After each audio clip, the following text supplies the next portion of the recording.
everybody.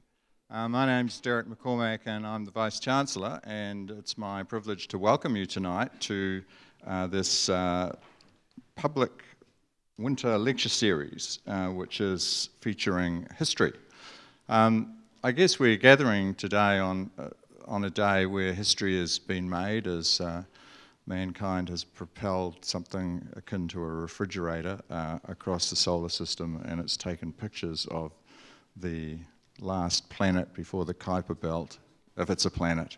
And apparently it's red. But the more important day in history today is that we are celebrating at AUT that we have historians amongst us, and that is a truly historic occasion. Of course, most of you will realise that AUT does not have a history department. It doesn't have a history major, but it does have a number of academics who are engaged in historiographic pursuits. And so Professor Allen, as the Deputy Vice-Chancellor, thought it would be good for our academic soul to hear some of our historians and also to make it open to the public. And being a good chap who leads by example, he agreed to do the first lecture. Professor Allen is somebody who began his academic career as a social anthropologist. He gained a degree in social anthropology from an English university, but more importantly went on to do his PhD at a Scottish university and got his PhD in social anthropology from Edinburgh, and then went to work in various places in Africa and came to do postdocs in a number of countries, one of them New Zealand, and he went to Victoria University, Wellington, and did a postdoc there. And after doing that and experiencing, I don't know whether it was experiencing New Zealand, Wellington, or Victoria University, he vowed never to come back to New Zealand. All of them. So you don't want to make those sort of promises too lightly. Anyway, after spending many years at the Greenwich University in London in various roles, he agreed to come to AUT to be the Dean of Arts, and he led our Faculty of Arts, which is now referred to as the Faculty of Culture and Society. And while he was there, I invited him to become the Deputy Vice-Chancellor, which he has done extremely well for about 6 years. Mm-hmm. It's now my privilege to ask Professor Allen to deliver his lecture, which I'm sure has drawn many of you out, on the voice of the 99%, from the Knights of Labour to the Occupy movement. Professor Allen. Thank you.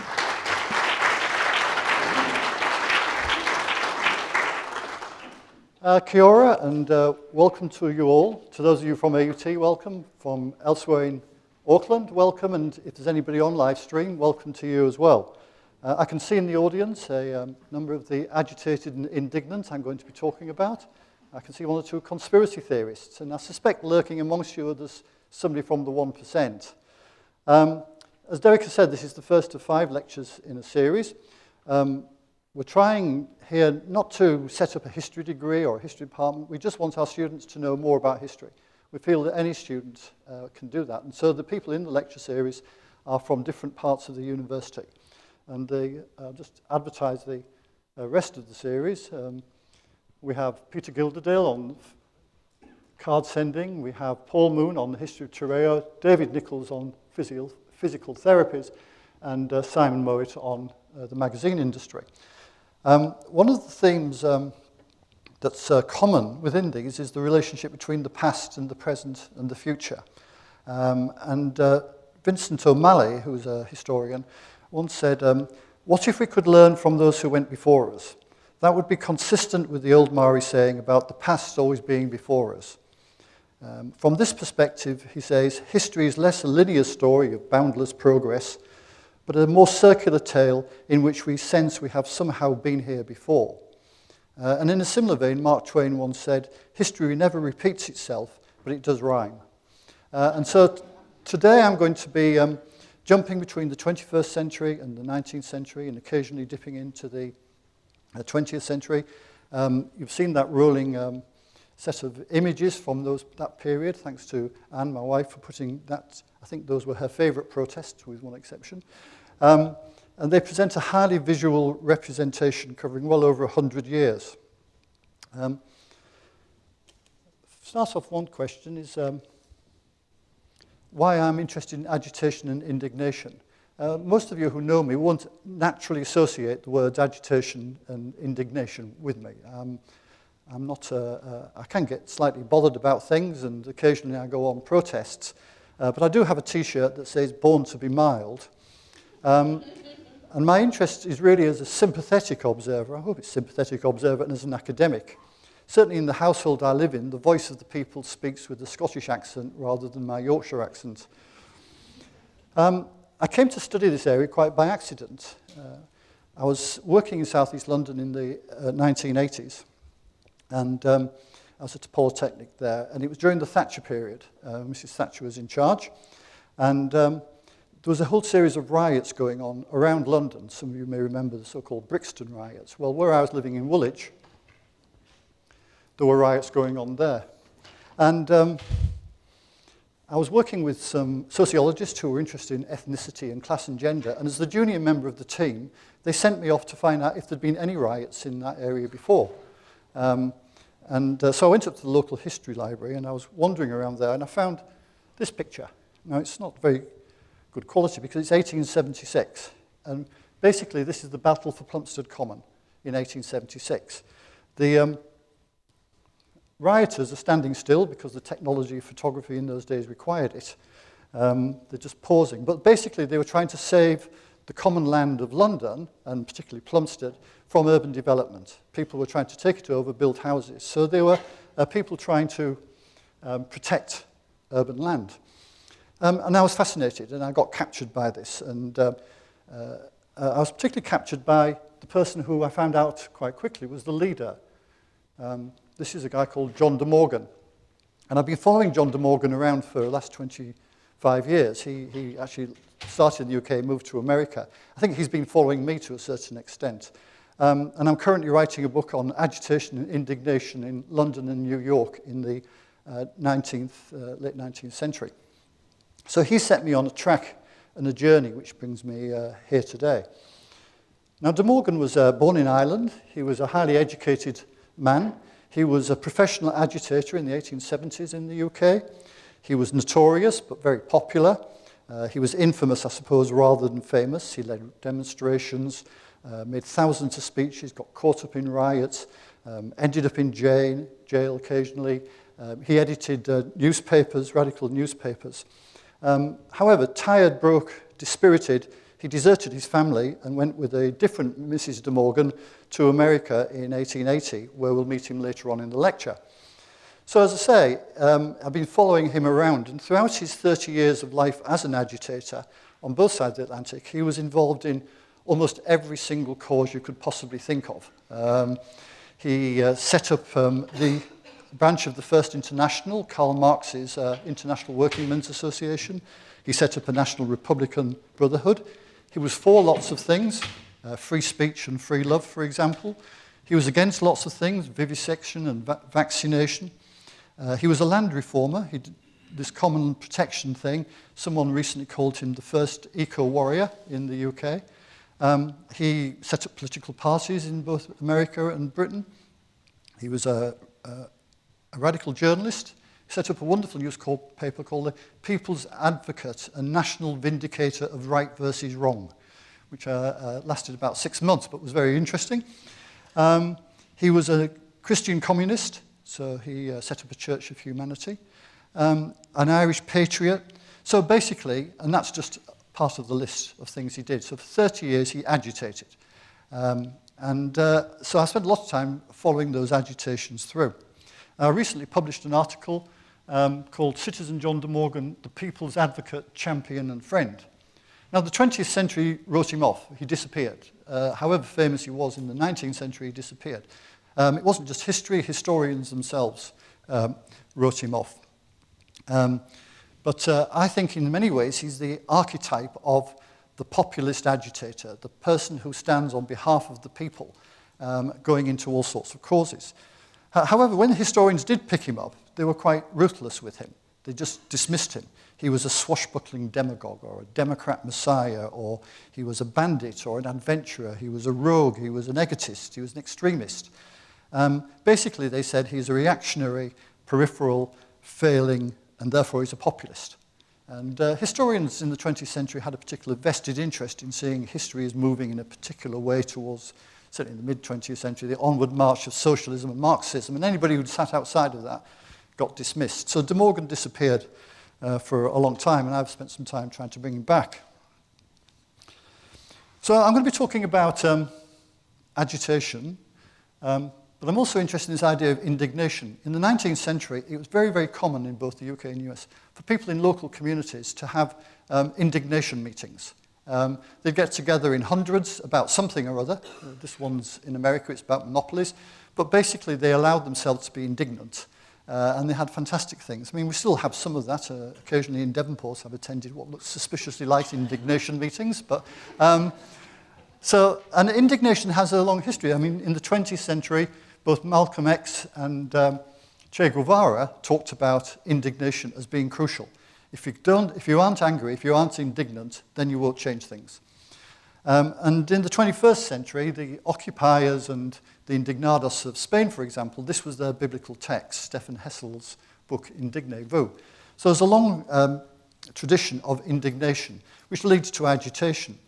And a lot of this agitation that I've been looking at stands on the idea that it's the voice of the people. In the 19th century, in America, there was a People's Party that was actually, for about 10 years, very successful. In the mid-20th century, or later 20th century, and some of you will recognize this, in fact, quite a lot of you will recognize this, there was the idea of power to the people.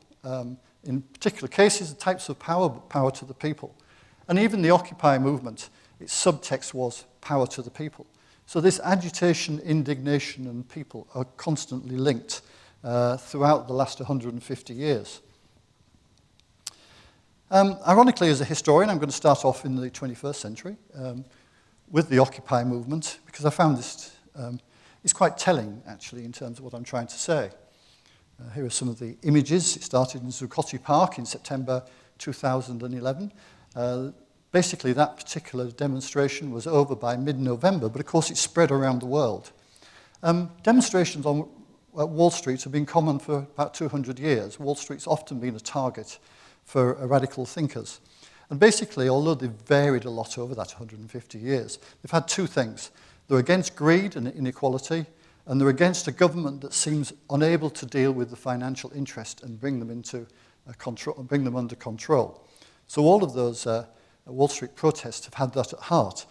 To be fair, in the Occupy movement, it was more than just about being angry with Wall Street. It brought in issues around Iraq and Afghanistan. It brought in a whole set of things about how America was being run. It was 3 years after the 2008 crash. A lot of the people there were people who either lost their jobs during the recession or were worried about whether they would ever have a job in post-recession America. So it brought together a very eclectic group of people with very different ideologies, different passions, different grievances, different emphases, but coming under this single, unified, if temporary, moment. You had anarchists and left-wingers. There were even Tea Party members within the Occupy movement. You had just this huge range of people. And the banner that held them together was the "We are the 99%. This is the thing. There are 99% of us who are useful, and there's 1% who are exploiting us, and how the hell is it they control us as the 99%? So that brought these very different views together. The movement spread throughout the world very, very quickly, including to Auckland. I did look through the Auckland pictures to see if I could see any of you in there, but I didn't find one, but I imagine there's some people there. Now, the point about Occupy, it's really an event. It's not an organization. Organizations came out of it, and organizations were part of it, but it's an event. It didn't come out of the blue, even if it appeared to be spontaneous and leaderless and so on. The organizers of it, and there were organizers, came from a whole range of other political organizations, other political campaigns, other types of activity, coming together in a very short period of time for a particular purpose. So they had different motives, different causes, and that became a great problem for them, but they had this common theme of battling against the 1%. Recently, there have been attempts to write them off, including by me originally, but actually they have left something of significance, and they've left some heritage. And as we'll see, sometimes organizations fail, but succeed at the same time. So that's the 21st century. Let's go back 130 years now to the 19th century, and what I'm calling the Anti-Monopoly Movement. Here's John De Morgan again. You'll be seeing him. He's just left Britain. He's just run off with this woman to America. He arrives in America in 1880. And what he finds before him is what Michael Kazin, who's a writer on populism, has said was a frenzied landscape. It was post-Civil War. The society was reconstructing itself. The political parties were trying to sort themselves out. The labor movement had been crushed and was trying to restore itself. So to De Morgan, who was a sort of magpie for organizations, it was a wonderful landscape. He was surrounded by a whole series of things. But there were a lot of organizations, but once again, under a single banner. Ultimately, this idea of being against monopoly, against monopolist railroad owners and people like that. And basically, you can see the parallels here. These people, the anti-monopolists, were against corporate robber barons and financiers. They were against labor employment conditions. They were against poverty that appeared to be increasing rather than decreasing. They were against the manipulation of currency. And they were particularly against the political parties who just seemed unable to constrain what was going on. I mean, quite interesting, I don't want to overdraw this, but if you had talked to the people of 1880 about what were the big things, they were worried about globalization, the relationship between the old world and the new world. They were worried about monopoly capitalism. They were worried about innovative technologies, electricity, railroads, a whole series of things that were changing society. They were getting really into a big way in the new communication technologies that allowed them to spread the word much more quickly than they ever had done before. And they had big problems around the whole idea of migration. In particular, ironically, there was a big anti-Chinese movement going on at that time. So as I say, I'm not going to overdraw it, but people had very similar broad concerns. The suffragist agitator, Mary Elizabeth Lees, said, and this is in 1889, I think, Wall Street owns the country. It's no longer a government of the people, by the people, for the people, but a government of Wall Street, by Wall Street, for Wall Street. The political parties lie to us, and the political speakers mislead us. That's 1889. You could easily have heard that in the year 2011. And additionally, well, this is a cartoon that reflects their view of society. Here's the big fat, they're always fat, monopolist smoking away. Here's the legislature and the Congress tightly chained to the monopolist. And here's the American people and the American democracy being put down with a big foot. So, these people also had the idea of the 99%. This is a song from the 1880s. I'll let you read it yourself.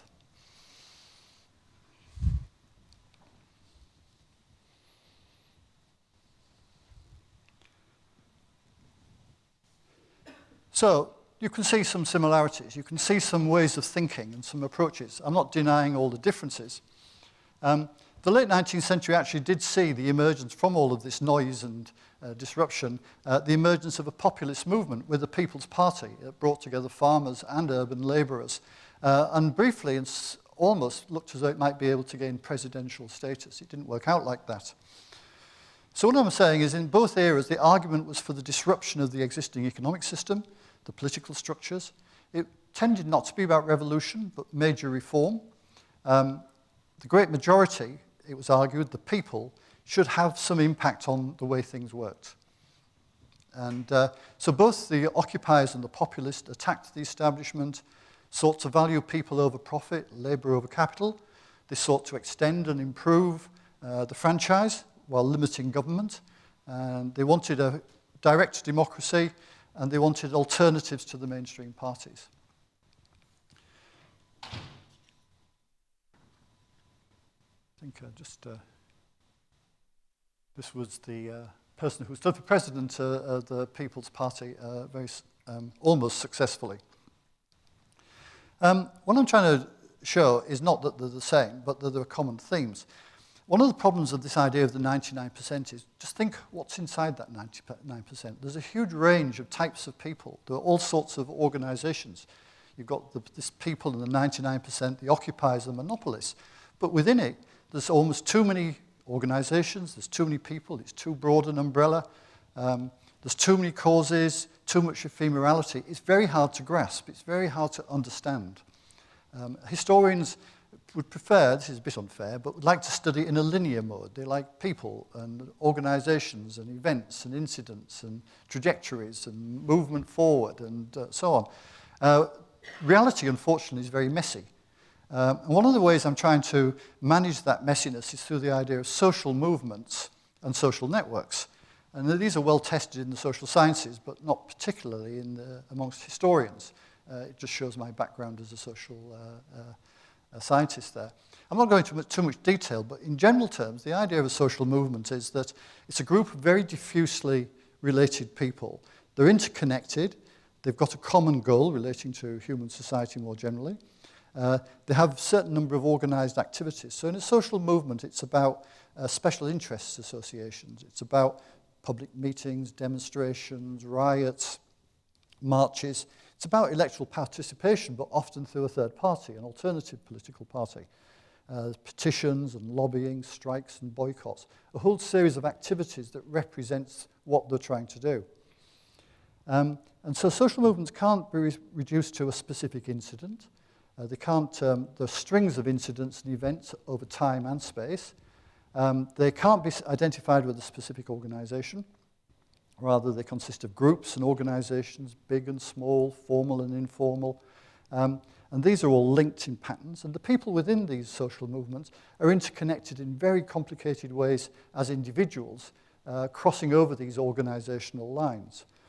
So social movements are complex, fluid, and highly heterogeneous structures. And not only are they difficult to analyze in structural terms, they're hard to analyze in impact terms, because what they're claiming to do never happens straight away. It only happens over time, if it happens at all. It happens through complex iterations of things.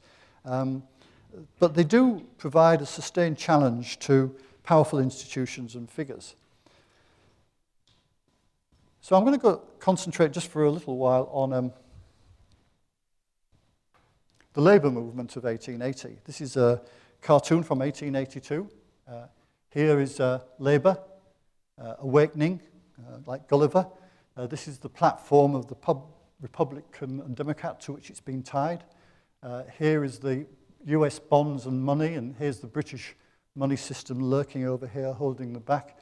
And here's the Wall Street ring, the New York press, the gold standard, and various other people tormenting and torturing and trying to hold it down. But at last, in 1882, the labour movement thinks it's breaking free of that. So De Morgan would have bumped into this very active labour movement that was emerging like Gulliver. In reality, it was made up of a whole series of small organisations, well, reasonably small organisations. You had political parties like the National Greenback Labour Party and the Socialistic Labour Party. You had a lot of trade unions. You had lots of political and social clubs like the Spread the Light Club of Brooklyn, which I've been studying. And then you had various ethnic organisations, the Irish in particular, and the Irish Land League were very strong. So underneath this banner of the labour movement was this whole panoply of organisations. At the time, there was also, and this is just a slight diversion, but we'll come back to it when we visit New Zealand later. At the time, a book was published, Progress and Poverty, by Henry George, who was a political economist. Not heard much now, but in his time, in fact, he's the best ever published political economist, including Karl Marx, in America. He wrote a book saying, how on earth is it that capitalism progresses, grows, develops, and so on, and everyone gets poorer, or most people get poorer? Now, this is another view. In fact, Thomas Piketty, Simon here was talking about seeing Thomas Piketty, who's arguing that now is the first time since the late 19th century that has been the case. So his view was, he was a bit odd view, that what you needed was a single land tax and that land was the real problem. But it was a really important book about how capitalism progresses but makes people poorer. The big organisation of the time, however, was the the noble and holy order of the Knights of Labour, known as the Knights of Labour. Until 1882, this was a completely secret organisation. You couldn't, under threat of expulsion, mention the name in public. It was a Masonic brotherhood. It had bizarre rituals. It had a bizarre hierarchy of Grand Master workmen and things like that. So it was very, very secretive, which is why when De Morgan arrived, it only had 20,000 members. It stopped being secret, and within 6 years, it had 800,000 people had joined it. Now, it was very much attached to the Uni movement, but it had this idea that it was for all those people who were useful, all those people who were what they call producers. And it specifically excluded from the idea of producing everybody but bankers, lawyers, gamblers, speculators, and people in the liquor trade. I think we could have some sympathy with some of those. But basically, it was looking to uplift the position of all the people who were producing usefully for society. It rejected socialism and radicalism. What wasn't interested in, it talked about classes rather than class. It had particular ideas. It wanted an 8-hour day. It wanted to get rid of child labour. It wanted to have a graduated income tax, which was quite progressive in those days. So in one sense, what this organisation tried to do was to act for the 99%. But this was just one home. All the radicals I studied, they belonged to the Knights, probably, but they also belonged to one or more, maybe 4 or 5 of the other organisations. There's this overlapping membership where they use different organisations for different purposes at the particular time. So they came together and went apart and so on. And a lot of these organisations didn't last very long, but the people continued onwards.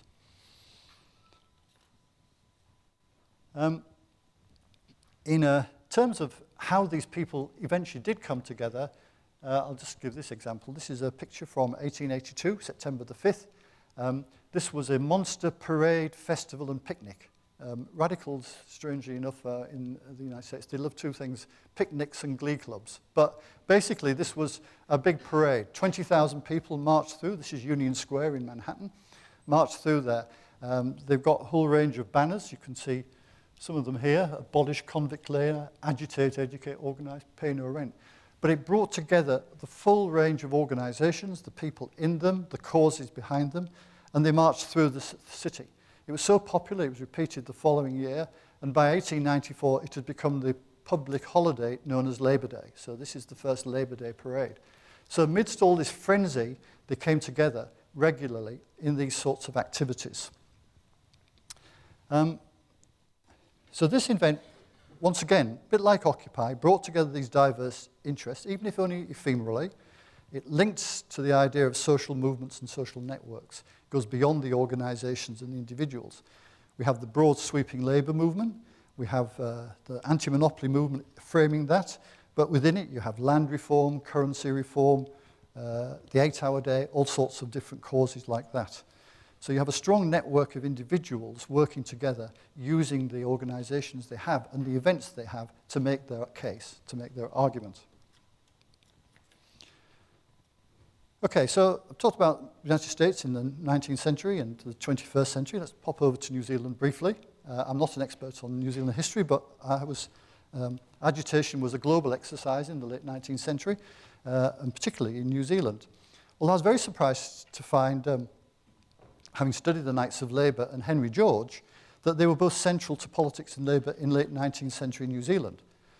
Here's a cartoon. Oh, sorry, this is one of the images that very often goes around radicals, people trying to get together as an orchestra. You can see from the guy in the middle that perhaps not very successfully making music. But the Americans were down under. I'll use this as a starting point at any rate. There was a similar model going on, this strong political network with various organisations working towards particular causes. And the Knights of Labour and the single tax clubs of Henry George were part of that here. Robert Weir, who was the authority on the American Knights, actually spent a year in New Zealand and was uncovered a whole set of things going on around this. And the Knights had arrived in Auckland and Canterbury in about 1880. In 1890, the maritime strike of the time actually disrupted, almost destroyed the labour movement, and the Knights set about trying to rebuild it. And Weir's view, and it's well made, was that the Knights whilst they became part of the wreckage of the labour movement in America, were really quite an important, in fact, a very important part of late 19th century reform in New Zealand. They helped rewrite the social agenda, of which New Zealanders are justifiably proud. They were involved in workplace issues, but they delved into politics in a way that the Americans hadn't been able to do. They got into Parliament and they promoted a comprehensive programme of labour reform. They were the envy of workers in other parts of the world. If you read the later 19th century American newspapers, there's constant references to New Zealand and how progressive it is. And the Knights themselves supported suffrage, women's suffrage, labour dispute arbitration, old age pensions, early closing hours, that whole panoply of reform things that went ahead. And in fact, New Zealand was 20, 30, 40 years ahead of some of the other Western societies. And Weir wants the Knights of Labour and the single tax clubs of the late 19th century to get more credit. The discussion of labour in New Zealand, apparently, and here I am not an expert, tends to look into the 20th century and, for example, the Red Feds. But he's saying that traditionally this group and this approach and this social movement has been underestimated as part of the change structure for New Zealand. However, I'm not going to argue, it'd be foolish to argue, that actually Americans are responsible for the progressive nature of New Zealand. So here's just, this is an image of the group of people, the Knights of Labour in the middle there, in that period. But let's go on and, that's his book, and that's the tax people. But let's go on and look at some protests of the last 100 years, 150 years. Some of you will have been involved in these, I suspect. Not that early. Many of you have been involved in that one.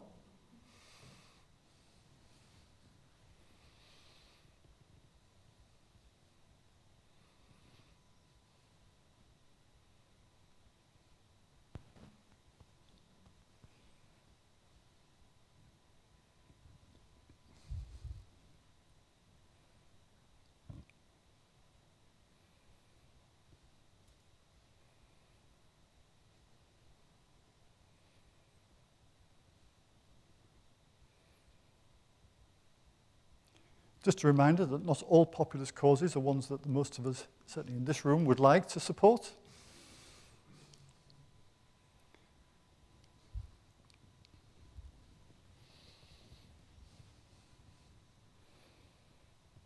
So, back to the general theme of populism and the people. This is the view that people have voices and rights in a democracy. That democracy often, however, seems to let the people down. It doesn't appear to listen to these voices of the people, and after all, democracy is about the people. Populists like De Morgan have had a hard time. They've been dismissed as backward-looking, conservative, parochial. They're often described as emotional and illogical. This applies to agitators and activists generally, with an inclination to see conspiracy and corruption around them. Most significantly, they're regarded as marginal, peripheral, and therefore failing. They're always written off as failures. In the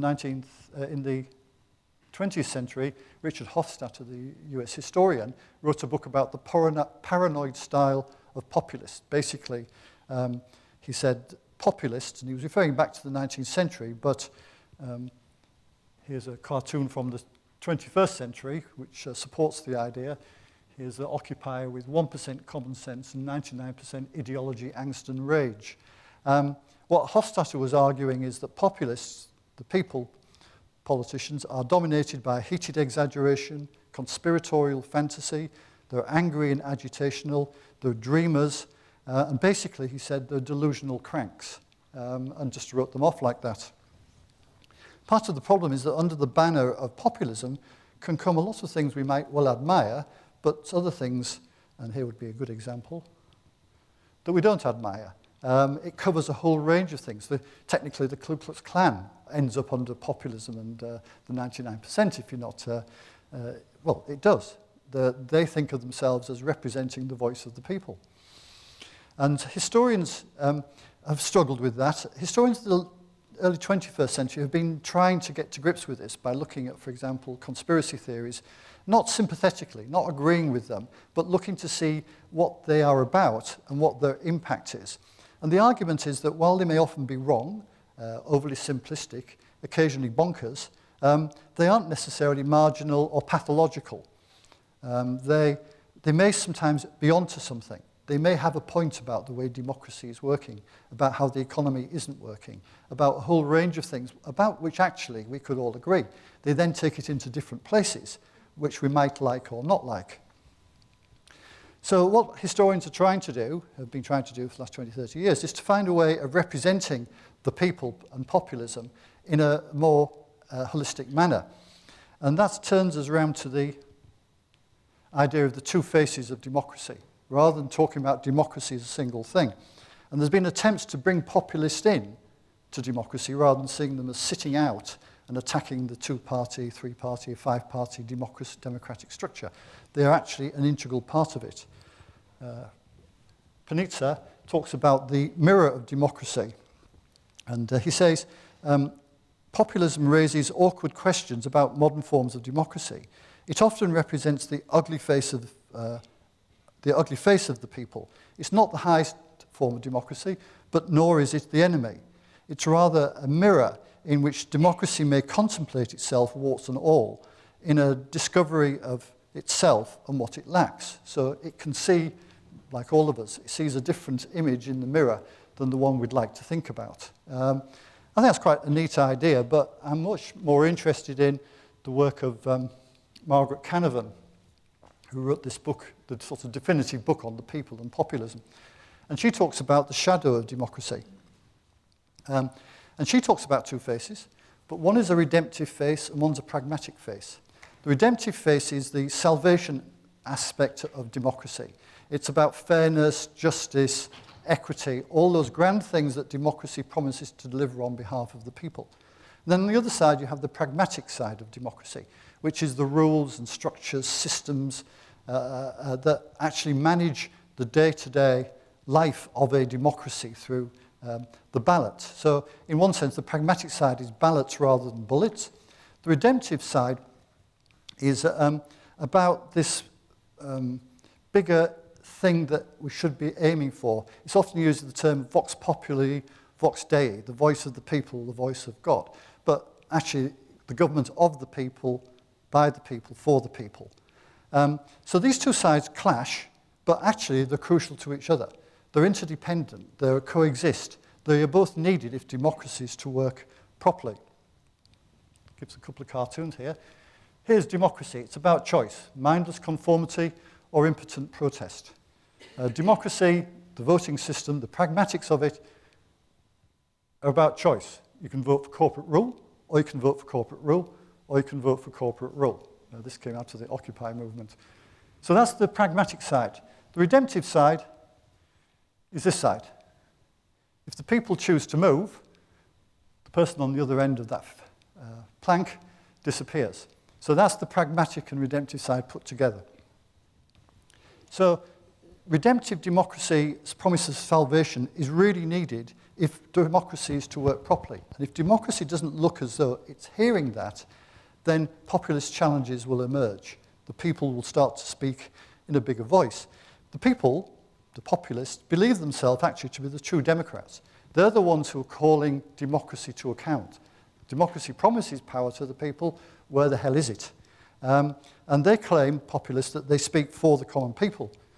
So what Canavan says is populism accompanies democracy like a shadow. You can't get away from it. It's there. It's part of you. It's inevitable. And if the balance of democracy becomes more and more focused on the pragmatic, just the electoral processes, and many people would agree with that, if political parties seem to be an end in themselves rather than a means to an end, if politicians seem to be about something else other than the people that they've voted for them, then those living in the shadow step up, they step out, and they remind those in power of what they're supposed to be doing, the redemptive side of the democratic process. So we can see that indignation, agitation, and protest are a constant theme within democratic societies. They do change a lot, but there are constant themes and different themes. But over 150, 200 years, we can see that. very often under this banner of the voice of the people, sometimes represented as the voice of the 99%. From saving footpaths to saving the world, fighting for fairness, justice and equity, but from different angles, through different means, with different effects. Some are about specific issues, big and small. Some are about major changes to society or parts of that society. But while they are very different, they're all about people making sure, at the very least, that their voice is heard, very often because the systems of democracy, at both national and local level, ensure that the causes that they want emerge and are taken into account in time. The social movements that underpin this may move over very long periods of time. They flux and they flow, they wax and they wane, and they win and they lose. But they continue on. The social networks of individuals may last past the organizations that they belong to. The organizations disappear, but the networks continue onwards. Whilst the voice of the people is often clamorous and dissonant, and sometimes nonsense, these voices provide a means by which at different levels change can take place in a democratic structure which may not be flexible enough to manage to allow that change to happen. I mean, let's look at some examples of the way that might have worked. The unexpected, the long-awaited, and the never imagined. Who would have thought 50 years ago that the Irish would have overwhelmingly voted for same-sex marriage? In fact, 50 years ago, who had heard of same-sex marriage? The battle then was for a different thing. But that was an amazing thing. 2009, the Democrats had the choice of the first woman president or the first black president after 100-odd years of change. In Spain, who would have believed in 2014 that an academic would set up a party and 2 months later would have 5 MPs in Europe, 10% of the vote, and now become the second largest party? And then more recently, who would have imagined that that got taken down within a few days? So there are successes, and this is the point about it. We need to remember that these things don't just happen. These things don't happen quickly. They come and go. So while such protest is often seen as irrelevant and unnecessary, it's noisy, it's a nuisance, people think it's doomed to fail, and many of the things that you've been involved with, people have said, oh, well, that didn't work. However, with hindsight and insight, we can also see success. Looking down perhaps from that national, international stuff, we've got to remind ourselves this also works at a local level. And some of you work very much at a local level. This has been sitting outside our house where Anne put it for several weeks.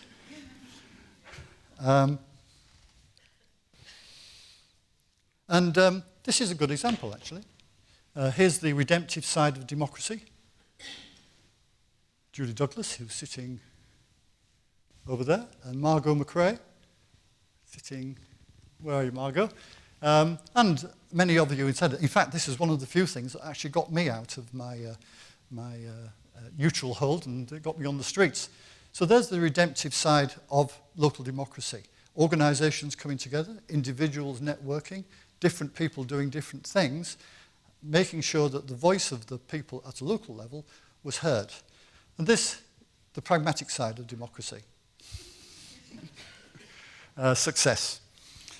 So, to those of you, well, thanks for all of you coming. To those of you who do live in the shadow of democracy and keep coming out, kia kaha, kia maya, kia manu nui, tēnā koutou katoa.